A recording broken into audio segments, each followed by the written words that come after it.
बदल जाओ वक्त के साथ या फिर वक्त बदलना सीखो। बदल जाओ वक्त के साथ या फिर वक्त बदलना सीखो। मजबूरियों को मत कोसो, हर हाल में चलना सीखो। Welcome back in my YouTube channel Arun academy.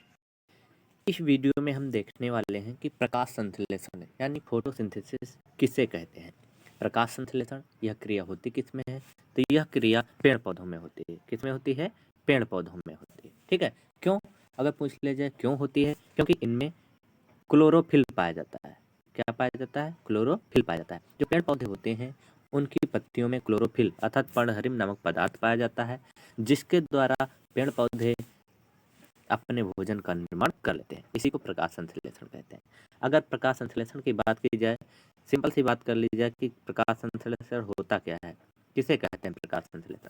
तो प्रकाश संश्लेषण एक ऐसी क्रिया होती है जिसके द्वारा हरे पेड़ पौधे अपने भोजन का निर्माण करते हैं। ठीक है, यह क्रिया जो होती है वो समस्त पादपों में होती है जिनमें क्लोरोफिल पाया जाता है। ठीक है, तो सीधे तौर पर अगर बात की जाए कि प्रकाश संश्लेषण किसे कहते हैं, तो प्रकाश संश्लेषण जो होते हैं उसके द्वारा पेड़ पौधे अपने भोजन का निर्माण करते हैं। ठीक है, आगे बढ़ते हैं। जैसा कि आपके सामने फोटो दिखाई दे रहा होगा, फोटो में दिखाई दे रहा होगा कि यहाँ पर सूर्य है। सूर्य से क्या होता है? प्रकाश की किरणें आती हैं और ये पत्तियों में क्लोरोफिल कहाँ पाया जाता है? पत्तियों में पाया जाता है। ठीक है, तो पत्तियां क्या करती हैं कि वातावरण में उपस्थित कार्बन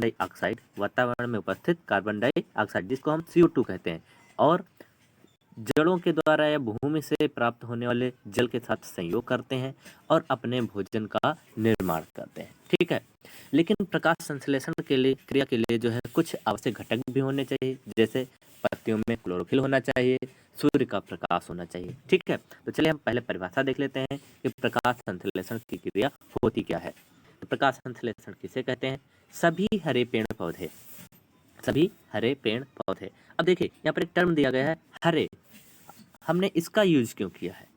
अगर हम केवल लिख दें कि सभी पेड़ पौधे तो क्या हो जाएगा? यहाँ पर परिभाषा हमारी गलत हो जाएगी। क्यों? क्योंकि देखिए अगर कोई पेड़, मान लीजिए कोई सूखा पेड़ लगा हुआ है, कोई सूखा पेड़ लगा हुआ है तो उसे भी तो हम पेड़ ही तो कहेंगे। और जो कि ये प्रकाश संश्लेषण की क्रिया होती है ये सूखे पेड़ पौधों में नहीं होगी। क्यों? क्योंकि उनमें हरित लवक ही नहीं होगा, और जब हरित लवक ही नहीं होगा तो क्या उसमें क्रिया होनी संभव है? अरे यही समझ लीजिए आप, जैसे मान लीजिए कोई व्यक्ति है वो मर गया है, क्या उसे अब खाने की जरूरत होगी? क्या वो खेत में कुदाल लेकर जाएगा? क्या वो पढ़ेगा? कुछ नहीं करेगा ना। तो ठीक ऐसे ही जो प्रकाश संश्लेषण की क्रिया होती है वो हरे पेड़ पौधों में होती है। ठीक है, तो क्या लिखेंगे इसमें हम कि सभी हरे पेड़ पौधे, सभी हरे सभी हरे पेड़ पौधे क्लोरोफिल तथा सूर्य के प्रकाश की उपस्थिति में कार्बन डाइऑक्साइड तथा जल के साथ अपक्रिया करके अपने भोजन का निर्माण करते हैं तथा ऑक्सीजन मुक्त करते हैं। यह क्रिया प्रकाश संश्लेषण कहलाती है। अब यहीं पर एक क्वेश्चन पूछा जाता है, बहुत ही इंपॉर्टेंट है, बहुत बच्चे इसको गलत करते हैं। क्वेश्चन पूछ लिया जाता है, एक श्वसन से क्वेश्चन रिलेटेड है और प्रकाश संश्लेषण से रिलेटेड है, लेकिन बच्चे कंफ्यूज हो जाते हैं और वहाँ पर वो गलत कर देते हैं।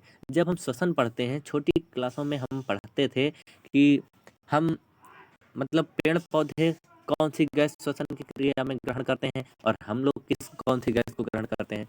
तो वहाँ पर हम लोगों को बताया गया था कि जो पेड़ पौधे होते हैं वो ऑक्सीजन गैस छोड़ते हैं और कार्बन डाइऑक्साइड गैस ग्रहण करते हैं, जबकि ये गलत है। क्यों? क्योंकि श्वसन की जो क्रिया होती है वहाँ पर चाहे वो पेड़ पौधे हों चाहे मनुष्य हो, दोनों ग्रहण कौन सी करते हैं? दोनों ऑक्सीजन गैस को ही ग्रहण करते हैं और कार्बन डाइऑक्साइड गैस को बाहर निकालते हैं। अगर पेड़ पौधों की बात की जाए कि पेड़ पौधे की किस क्रिया में ऑक्सीजन गैस निकालते हैं और कार्बन डाइऑक्साइड गैस ग्रहण करते हैं, तो वो यही फोटोसिंथेसिस अर्थात प्रकाश संश्लेषण की क्रिया है। ठीक है, तो एक हमने अत्यंत ही रोचक जानकारी प्राप्त की कि जो पेड़ पौधे होते हैं वो प्रकाश संश्लेषण की क्रिया के दौरान कार्बन डाइऑक्साइड को ग्रहण करते हैं और ऑक्सीजन गैस को मुक्त करते हैं। ठीक है, तो चलिए आगे और देखते हैं इसकी रिएक्शन क्या हो जाएगी। रिएक्शन हो जाएगी 6CO2 प्लस 6H2O, और यहाँ पर जो तीर बना हुआ है, एरो बना हुआ है, क्या हो जाएगी reaction? 6CO2 plus 6H2O gives out के ऊपर हम लिख देंगे सनलाइट। क्या लिख देंगे? सनलाइट। और नीचे लिख देंगे क्लोरोफिल। ठीक है, क्या लिख देंगे? क्लोरोफिल। अब गिव्स आउट जब लिखेंगे तो क्या बन जाएगी रिएक्शन? C6H12O6 प्लस 6O2, ये हमारी रिएक्शन हो जाएगी, समीकरण हो जाएगी। ठीक है, तो अब हम आगे देखते हैं फोटोसिंथेसिस के प्रकार, अर्थात टाइप्स ऑफ फोटोसिंथेसिस। प्रकाश संश्लेषण की क्रिया कितने प्रकार की होती है? तो प्रकाश संश्लेषण की क्रिया जो होती है वो दो प्रकार की होती है। कितने प्रकार की होती है? दो प्रकार की होती है। जैसा कि नाम से ही स्पष्ट है, पहली है प्रकाशिक अपक्रिया और दूसरी होती है अप्रकाशिक अपक्रिया। ठीक है, प्रकाशिक अपक्रिया, प्रकाशिक अपक्रिया, प्रकाशिक अपक्रिया या इसी को कहते हैं हिल अपक्रिया।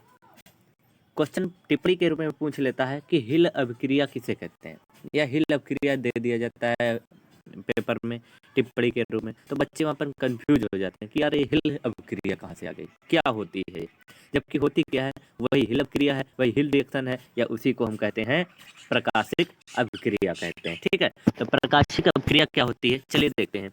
वह अभिक्रिया जिसमें प्रकाश की उपस्थिति होती है, वह अभिक्रिया जिसमें प्रकाश की उपस्थिति होती है उसे प्रकाशिक अभिक्रिया कहते हैं। क्या कहते हैं? उसे प्रकाशिक अभिक्रिया कहते हैं। यहाँ पर मिस्टेक हो गया है, क्या कहेंगे? उसे प्रकाशिक अभिक्रिया कहते हैं। यह हरित लवक के कहाँ होती है? यह हरित लवक के ग्रेना भाग में होती है। इसकी खोज हिल नामक वैज्ञानिक ने की थी, इसलिए इसे हिल अभिक्रिया भी कहते हैं। ठीक है, अर्थात समझ में आ गया होगा आपको कि हिल अपक्रिया या प्रकाशिक अपक्रिया किसे कहते हैं। प्रकाशिक अपक्रिया सीधी सी परिभाषा है कि ऐसी अपक्रियाएं जिनके लिए प्रकाश की आवश्यकता होती है उन्हें हम प्रकाशिक अपक्रिया कहते हैं, या ऐसी अपक्रियाएं जो प्रकाश की उपस्थिति में होती हैं उन्हें प्रकाशिक अपक्रिया कहते हैं। अब इन्हें हिल अपक्रिया क्यों कहते हैं? क्यों?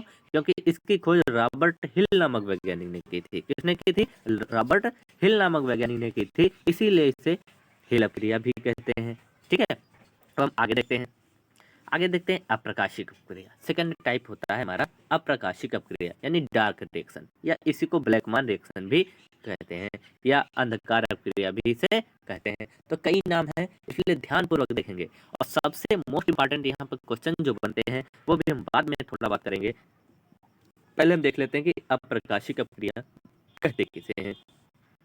अभी हमने पढ़ा था प्रकाशिक अपक्रिया क्या होती है, यानी ऐसी अपक्रियाएं होती हैं जिनके लिए प्रकाश की आवश्यकता होती है, लेकिन अब हम अप्रकाशिक अपक्रिया पढ़ेंगे। नाम से ही क्लियर है, अप्रकाशिक अपक्रिया मतलब ऐसी अपक्रियाएं जिनके लिए प्रकाश की उपस्थिति अनिवार्य नहीं होती, अर्थात ये प्रकाश की अनुपस्थिति में होती हैं, अप्रकाशिक अपक्रियाएं कहलाती हैं। ये हरित लवक के स्ट्रोमा भाग में होती है। कहाँ होती है? हरित लवक के स्ट्रोमा भाग में होता है। अब अच्छा बात की जाए कि स्ट्रोमा क्या होता है, तो स्ट्रोमा क्या होता है? हरित लवक के अंदर पाया जाने वाला तरल चिपचिपा पदार्थ जो होता है, मैट्रिक्स जो होता है, उसी को हम स्ट्रोमा कहते हैं। ठीक है, अब चूंकि ये जो अप्रकाशिक अपक्रिया थी इसकी खोज ब्लैकमैन नामक वैज्ञानिक ने की थी, इसीलिए जो है इसे ब्लैकमैन अपक्रिया भी कहते हैं। ठीक है, तो ये हमने देखा कि प्रकाशिक अपक्रिया क्या होती है और अप्रकाशिक अपक्रिया क्या होती है। अब हम देखते हैं कुछ नोट, बहुत ही महत्वपूर्ण है।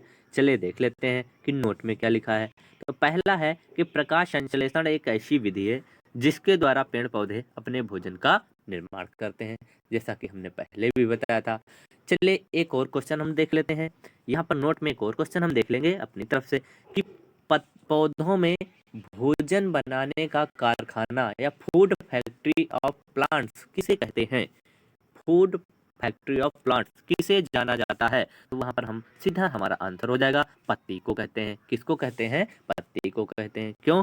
क्योंकि पत्ती ही जो होती है वही भोजन का निर्माण करती है। ठीक है, इसीलिए इसे हम रसोई घर भी कह सकते हैं, पौधों का रसोई घर भी कहते हैं। ठीक है, कहाँ बनता है अगर पूछा जाए क्वेश्चन कि पौधों में भोजन का निर्माण किस भाग में होता है, तो पत्तियों में होता है। ठीक है, आगे देख लेते हैं। सेकेंड पॉइंट हमारा कि यह क्रिया स्वपोषी जीवों में होती है। किस में होती है? स्वपोषी जीवों में होती है। ठीक है, स्वपोषी क्या होते हैं? जो अपने भोजन का निर्माण स्वयं कर लेते हैं। ठीक है, तो ये क्रिया किस में होती है? स्वपोषी जीवों में होती है। और स्वपोषी क्या होते हैं? जो अपने भोजन का निर्माण स्वयं करते हैं, अर्थात वो दूसरों पर डिपेंड नहीं होते हैं। ठीक है, अगला पॉइंट है इस क्रिया में जल और ऑक्सीजन गैस मुक्त होती है।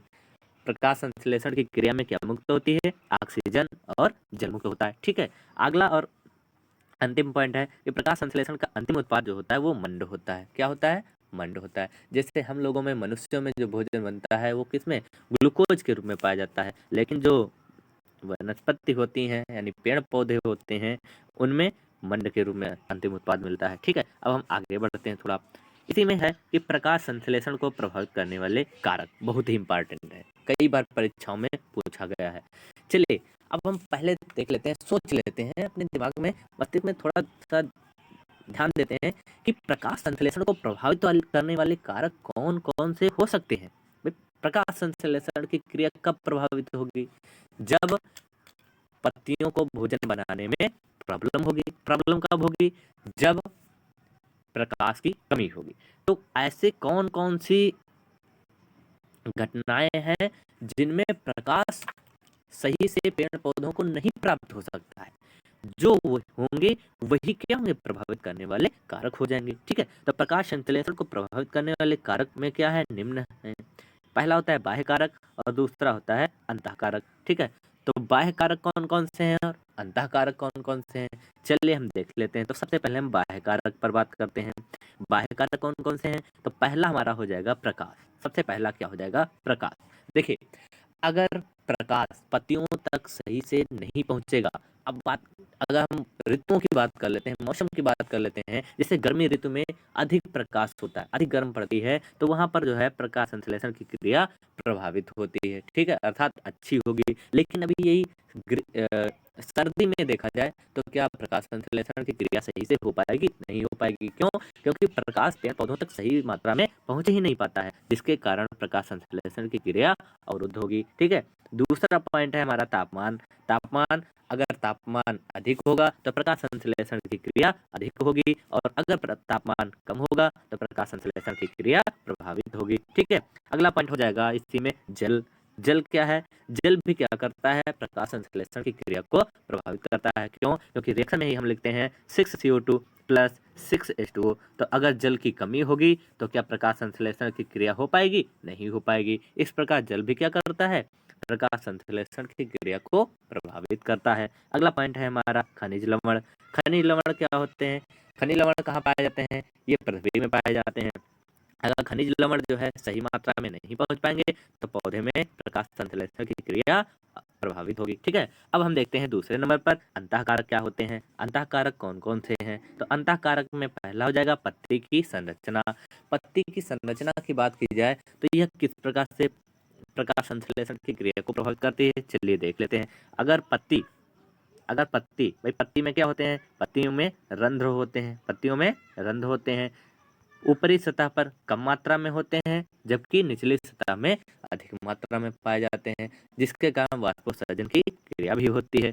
तो पत्तियों में अगर पत्ती की संरचना अच्छी नहीं होगी, कह लीजिए, तो चूंकि जो प्रकाश संश्लेषण की क्रिया है उसमें भोजन का निर्माण होता है और यह भोजन पत्तियों के द्वारा ही निर्मित होता है, तो सही यह क्रिया जो है प्रभावित हो जाएगी। ये ऐसे भी हम कह सकते हैं कि जो पत्तियां होती हैं अगर ये सही क्रम में नहीं लगी होंगी तो जो सूर्य से आने वाला प्रकाश होगा वो इन्हें निश्चित मात्रा में प्राप्त नहीं हो पाएगा, जिसके कारण जो भोजन बनाने की क्रिया है वो संपन्न नहीं हो पाएगी। ठीक है, अगला पॉइंट है स्टोमेटा की स्थिति। जैसा कि भी हमने बताया था, स्टोमेटा मीन्स छिद्र होता है और इनकी संरचना, संख्या एवं वितरण ये भी क्या करती है?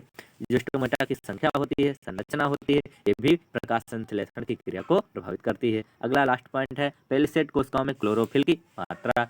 मतलब जो पत्तियां होती हैं इनमें क्लोरोफिल की मात्रा भी क्या करती है? प्रकाश संश्लेषण की क्रिया को प्रभावित करती है। तो दोस्तों ये रहा मेरा आज का वीडियो। आशा करता हूँ कि आप लोगों को समझ में आया होगा। अगर आप लोगों को समझ में आया है और अभी तक आपने मेरे चैनल को सब्सक्राइब नहीं किया है तो please like, share, comments and subscribe to our YouTube channel Arun Academy. Thanks for watching me.